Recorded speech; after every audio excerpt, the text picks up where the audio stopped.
dish up dinner with me. Hier by Zell's Daily Dish. Ek het nie vir julle video gemaak hoe ek die kos maak nie, want ek het dit al gemaak. So, maar ek wys net vir julle wat eet ons. Ek was daarom op my live het ek tert gemaak vir bestelling. En ek het 'n video gepost van die yskastert. Maar kom ek wys vir julle wat eet ons. En dan los julle vir my in die comments wat julle eet. En die van julle wat my resepte maak, kan vir my foto's stuur as julle wil. Dan wys julle my hoe lyk julle se. Bietjie rys. Blomkool en broccoli.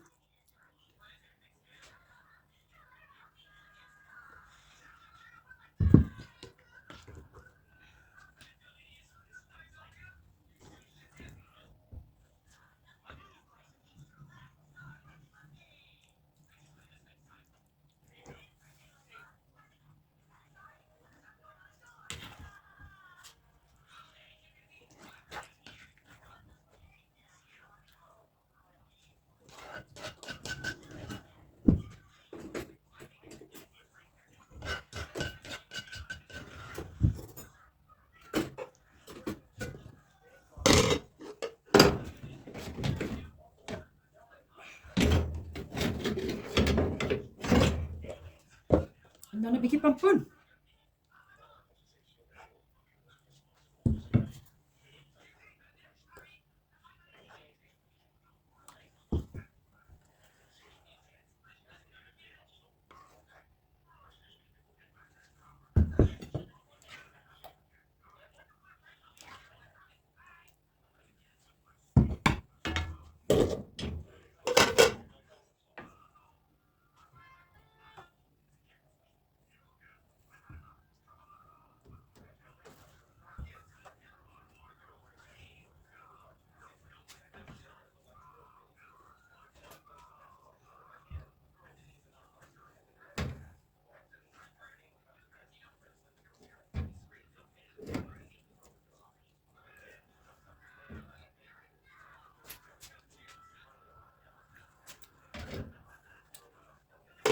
Ek het nie sous gemaak nie, ek gooi sommer 'n bietjie van die hoender se olietjies hier op die rys.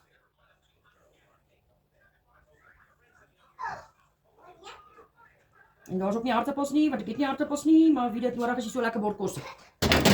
Okay. This is how she's looking. Pompoen, blomkool, broccoli, rys en 'n stukkie hoender. Dit is wat ons eet op 'n donderdag aan. Mag julle geseënde aandjie. Like, comment, follow, share en join my vanaand hier weer op my live. Be blessed.